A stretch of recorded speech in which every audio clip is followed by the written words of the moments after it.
nom du Père et du Fils et du Saint-Esprit, Amen. Grande joie d'être là avec toi en ce vendredi 27 septembre. Aujourd'hui, nous célébrons Saint Vincent de Paul. Vincent de Paul, 1581, le fondateur des prêtres de la mission et des filles de la charité, est l'un des maîtres de la spiritualité française du XVIIe siècle, mais il est surtout le type achevé de la charité chrétienne qui va au-devant de toutes les misères pour les secourir, car elle découvre dans le visage de tout être souffrant les traits de son Seigneur. Invoquons Saint Vincent de Paul aujourd'hui. La première lecture d'aujourd'hui, c'est du livre de Colette, de l'Ecclésiaste, chapitre 3, à partir du verset 1. Il y a un moment pour tout et un moment pour toute chose sous le soleil. Un temps pour enfanter et un temps pour mourir. Un temps pour planter et un temps pour arracher le plant. Un temps pour tuer et un temps pour guérir. Un temps pour détruire et un temps pour bâtir. Un temps pour planter et un temps pour rire. Un temps pour gémir et un temps pour danser. Un temps pour lancer des pierres et un temps pour en ramasser. Un temps pour embrasser et un temps pour s'abstenir d'embrassement. Un temps pour chercher et un temps pour perdre. Un temps pour garder et un temps pour jeter. Un temps pour déchirer et un temps pour coudre.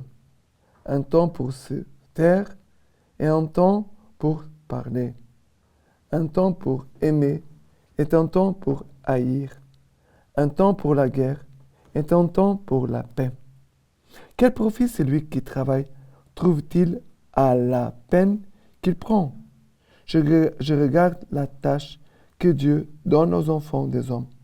Tout ce qu'il fait convient en son temps. Il a mis dans leur cœur l'ensemble du temps, mais sans que l'homme puisse saisir ce que Dieu fait, du commencement à la fin. Alors, et c'est vraiment la sagesse. Il y a un temps pour tout. Un temps pour naître, pour mourir, pour planter, pour arracher, pour tuer, pour guérir, pour détruire, pour bâtir, pour gémir, pour danser, pour embrasser, pour s'abstenir d'embrassement, pour rire. Voilà. Il a un temps pour tout. Il a du temps pour tout. Parfois, les gens ne profitent pas du temps que Dieu nous donne. Le Seigneur nous donne. Et la sagesse, c'est de bien vivre le temps qui nous est donné. La sagesse, c'est de bien profiter du temps que Dieu nous donne. Si Dieu nous donne pour travailler, il faut travailler. Le Seigneur me donne le temps aussi pour me reposer. Il a du temps que Dieu me donne pour prier. Il a du temps aussi pour me reposer, pour être aussi là avec ma famille, de se promener, voilà. Un temps pour lire la parole de Dieu. Un temps pour travailler, pour aider les autres. Ça veut dire, Dieu nous donne beaucoup de temps. Dieu nous donne beaucoup de temps. Regardons, une journée, elle a 24 heures. Mais, souvent, les gens ont du temps pour faire beaucoup de choses, mais pour prier, pour aller à la messe, ils n'ont pas du temps. Ils disent, non, je n'ai pas de temps. Je n'ai pas de temps. Même le soir, j'arrive, je suis déjà très fatigué, je n'ai pas de temps. J'ai encore des choses à faire à la maison. Mais quelle bêtise! Parce que c'est Dieu qui va nous aider à bien vivre le temps. Qui nous donne la sagesse? C'est Dieu. Qui va nous aider à bien vivre le moment présent? C'est Dieu. C'est Dieu qui va nous aider à bien travailler. Il veut nous aider à bien travailler, à avoir des bonnes inspirations pour notre travail, de l'efficacité, de faire les choses bien faites, de travailler vraiment et non pas faire semblant de travailler. Ah, personne ne me voit. Ah, là, le patron qui arrive, je fais semblant de travailler, de faire des choses. Mais ça, ce n'est pas juste, ce n'est pas correct. De bien vivre le moment qui nous est donné. J'ai compris la grâce du temps que Dieu nous donne, a dit Sainte Thérèse d'Enfant Jésus, une jeune fille à l'époque.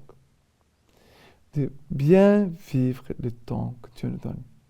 Et avoir du temps pour travailler, avoir du temps pour prier, avoir du temps aussi pour nettoyer sa maison, de mettre des choses en ordre, du temps aussi pour la prière, pour l'adoration, pour l'Eucharistie, et aussi le temps aussi pour être avec sa famille, d'être là en train de parler, parfois on fait quelque chose ensemble, nous sommes là, d'accord? Mais demandons au Seigneur la grâce de vivre bien le temps que nous est donné, de ne pas dépenser de l'argent, mais du temps, de ne pas dépenser notre temps, de perdre du temps. Ça, c'est un grand péché. Quelqu'un qui gaspille son temps d'une façon inutile, ça, c'est un péché. Il faut se confesser. D'accord? Passer le temps, c'est pour édifier le royaume de Dieu sur cette terre. En famille, dans le travail, dans l'église, à la maison. Le temps, c'est l'opportunité que Dieu nous donne. Déjà, pour recevoir sa grâce, son amour, mais aussi de construire, de participer à la construction de son royaume ici-bas. D'accord? Le psaume d'aujourd'hui, c'est le psaume 144, à partir du verset 1. Béni soit le Seigneur, mon rocher, qui instruit mes mains au combat. Mon amour est ma forteresse, ma citadelle est mon libérateur. Mon bouclier, en lui je m'abrite, et range les peuples sur moi. Et après les versets 3 et 4.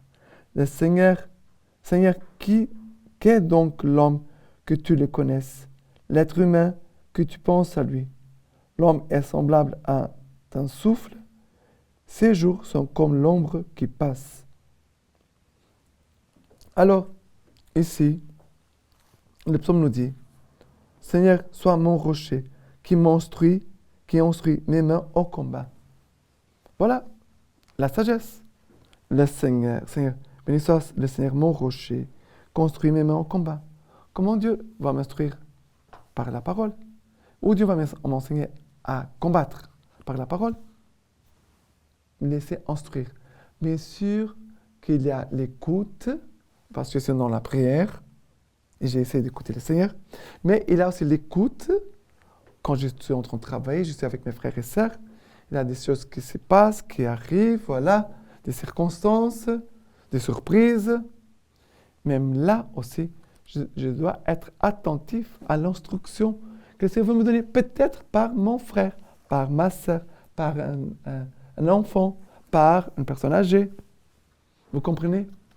Avoir cette même écoute, la même écoute de Dieu, la même écoute des autres. Mais quand je parle de l'écoute des autres, c'est dans le sens que je suis attentif à cette sagesse, à cette instruction que le Seigneur veut me donner. Parce que ça ne veut pas, si quelqu'un vient, une personne vient me dire, fais telle chose, fais comme ça, comme ça, comme ça, et je vais faire tout de suite. Non, je dois réfléchir. Mais quand je comprends que et là, Dieu est en train de me répondre, Dieu est en train de m'aider, Dieu est en train de me guider par cette personne, voilà, je me soumets aussi à cette parole que mon frère m'a donnée. Parce que je vois et je reconnais dans cette parole la parole de Dieu aussi. Vous comprenez?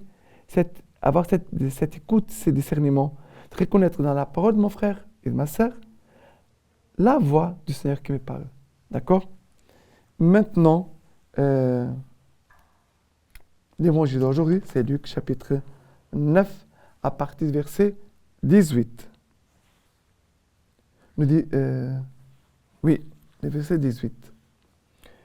Et il advint, comme il était à prier, Jésus, seul, n'ayant avec lui que les disciples, qui les interrogea en disant, « Qui suis-je au dire des foules ?» Ils répondirent, « Jean le Baptiste, pour d'autres Élie, pour d'autres un des anciens prophètes est ressuscité. Mais pour vous, leur dit-il, « Qui suis-je » Pierre répondit, « Le Christ de Dieu. » Mais lui leur enjoignit et prescrivit de ne le dire à personne, le Fils de l'homme doit-il souffrir beaucoup, être rejeté par les anciens, les grands prêtres et les scribes, être tué et le troisième jour ressuscité. Alors, Jésus ici pose la question, qui suis-je au dire des foules? Et vous voyez que ce qu'ils vont répondre, Jean le Baptiste, Élie, un des prophètes qui est ressuscité, sont les mêmes réponses quand, hier, si je ne me trompe pas, Hérode voulait voir Jésus. Et alors, il s'est demandé qui était Jésus. Et il va dire la même chose. Jean le Baptiste, je l'ai tué. Il ne peut pas être Jean le Baptiste, ni Élie, ni un des prophètes. Mais c'est là les commentaires que les gens disaient de Jésus. Mais la réponse c'est tu es le Christ de Dieu, tu es loin, tu es l'envoyé du Père, tu es notre Sauveur, tu es notre amour, tu es notre paix, tu es notre joie, tu es notre force. Tu es pour nous le chemin, la vérité et la vie. Voilà les réponses. Les réponses viennent de notre expérience et de notre prière. Qui suis-je pour toi? Nous demande Jésus. Qui suis-je pour toi? Notre réponse doit venir de la vie, mais aussi de notre prière. Parce que la vie nous montre à chacun de nous ce que je vis avec Dieu, ce que je vis avec Jésus, nous dit déjà la réponse. Si Dieu est là et moi je suis ici, je ne parle pas avec Dieu, qui est Dieu pour moi? Qui est Jésus pour moi? Quelqu'un d'étrange, quelqu'un d'étranger, quelqu'un de loin. Mais si je vis avec Jésus, dans l'écoute, dans une soumission, dans une recherche vraiment de Jésus, de Dieu, alors il est pour moi mon intime, mon ami. Mais lui aussi, il nous parle d'un chemin qu'il va ouvrir pour nous tous, de souffrance, de rejet,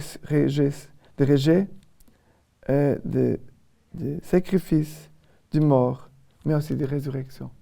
Jésus a ouvert les chemins pour nous, de la souffrance à la résurrection. Que tous ceux qui sont dans les souffrances, aujourd'hui, puissent déjà goûter la force de la résurrection. Que le Seigneur puisse vraiment nous aider à faire une expérience pascale aujourd'hui. D'accord? Et la lecture patristique d'aujourd'hui, de Saint Vincent de Paul, nous dit ceci.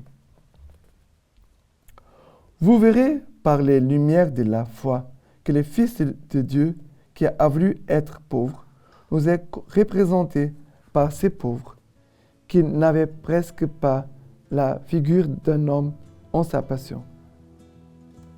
Ça continue. Dieu aime les pauvres, et par conséquent, il aime ceux qui aiment les pauvres. Car lorsqu'on aime bien quelqu'un, on a de l'affection pour ses amis et pour ses serviteurs. Maintenant, je vous laisse la bénédiction par les mains toutes pures de la Vierge Marie. Que Dieu Tout-Puissant vous bénisse et vous garde, le Père, le Fils et le Saint-Esprit. Amen.